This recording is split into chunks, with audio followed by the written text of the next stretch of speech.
Bonjour, nous recevons également, Bonjour, j'allais dire, le staff de l'équipe belge, puisque nous avons le nouveau président, Oui, voilà, Chris, et l'entraîneur, ouais, le Christophe, ouais. Christophe. Donc ce tournoi, la reprise, si je voulais, d'une manière après Covid, c'est parce qu'en fin de compte, on a connu une grande période d'arrêt pratiquement. Ce démarrage, comment vous avez trouvé l'organisation, comment vous avez trouvé les équipes, la qualité Oui, je dois dire que l'organisation est top. Plus fort. L'organisation est top. J'ai vécu, et Christophe aussi, on a vécu beaucoup de tournois internationaux. Et je dois dire que c'est un des meilleurs que j'ai même vécu. Parce que Christian Micheli a fait son mieux pour faire un tournoi très agréable. Et vraiment, l'organisation est top. On reçoit des repas, on est bien traité. Vraiment, un tournoi top. Vraiment. Ouais. Maintenant, on va parler de l'équipe. Vous avez une jeune équipe maintenant qui est. Ouais, très jeune. Vous avez engagé une jeune équipe. On sait que la nouvelle génération arrive. Oui, espérons-nous. Nous, on a 3 jeunes, pas d'expérience, mais de bons joueurs. Et 3 avec beaucoup d'expérience, comme le gardien, Segers, et dan Angelo et Lo. Ils ont joué quelques années dans l'équipe nationale de Belgique. Et les jeunes, le mix, ça va être le futur. Mais je pense que c'est en début de saison, le mix, c'est une bonne idée, non? Oui, mais on a des problèmes pour engager parfois. Il y a le foot, il y a le foot en salle et en Belgique. Ça ne va pas toujours ensemble. Ça, Il y a des difficultés entre le futsal et le foot. Oui. On ne peut pas jouer en salle. D'accord. Si on joue en D2, D3, on ne peut pas jouer. C'est difficile. Difficile. Difficile, ouais. Enfin, on a connu quand même une grande équipe belge qui était. Excusez-moi, hein, j'ai un souvenir en Espagne d'une grande équipe belge, d'un jeu exceptionnel. Je veux dire, une qualité. C'était vraiment. Ça remonte à quoi? 4 ans? 5 ans? Tout à fait, mais il faut qu'on va reconstruire l'équipe de zéro, parce qu'il oui, il y a eu le Covid.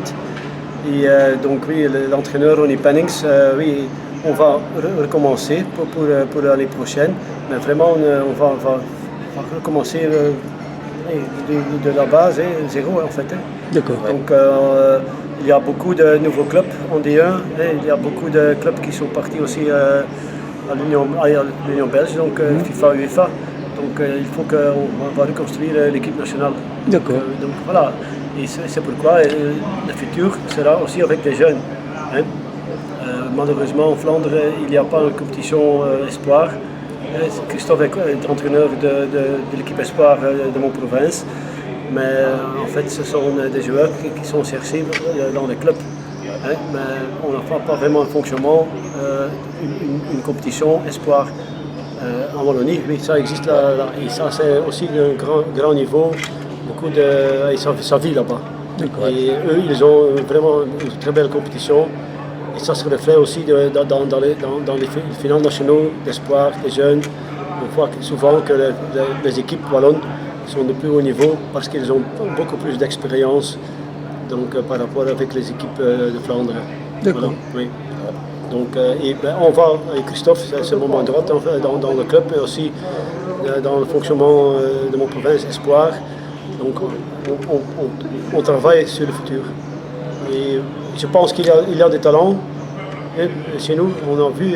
Oui, on a vu qu'il y avait des talents. Oui. Surtout Tristan, Julien aussi. 16 ans. Tristan de Bruck, il a 16 ans. Il n'a jamais joué en futsal avant. Hein. Oui, Voilà. Ah non, il y a des jeunes pétris de talent. Oui. Hein.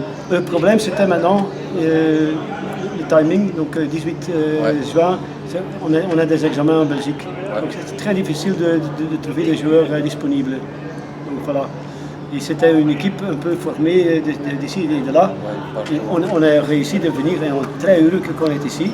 Mais c'est un peu, c'était une équipe qui ne joue pas ensemble. J'ai compris, ça manque, surtout que là on est vraiment à un moment clé, j'allais dire difficile pour, Oui.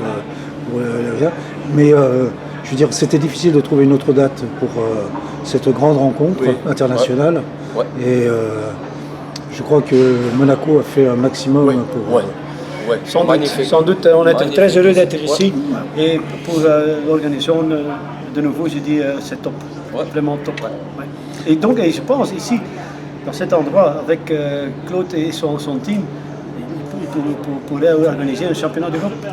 Bien sûr. Bien sûr, pour les équipes nationales, pour les féminines, pour les clubs, vraiment, il peut organiser ça. Sans doute. C'est- C'est une des meilleures que j'ai vécues. Hein, je compare ça avec Biélorussie, le champion du monde 2015. Hein. Ah oui, c'est une référence. C'était le bel- Coupe ouais. du Monde 2015, c'était une référence. Mais ça, c'était le plus beau tournoi que j'ai vécu. Hein, mais ça, c'est un des meilleurs aussi. Ici, vraiment. Oui. Et Christophe a aussi de l'expérience, il peut aussi dire que c'est comme ça. Oui, si on se réfère effectivement, on a la barre est haute. En tout cas, merci. Ouais. Et puis, bon retour à vous. Avec Et plaisir. puis, donc, bonne fin de séjour à Monaco. Oui, Ouais, merci merci. bien.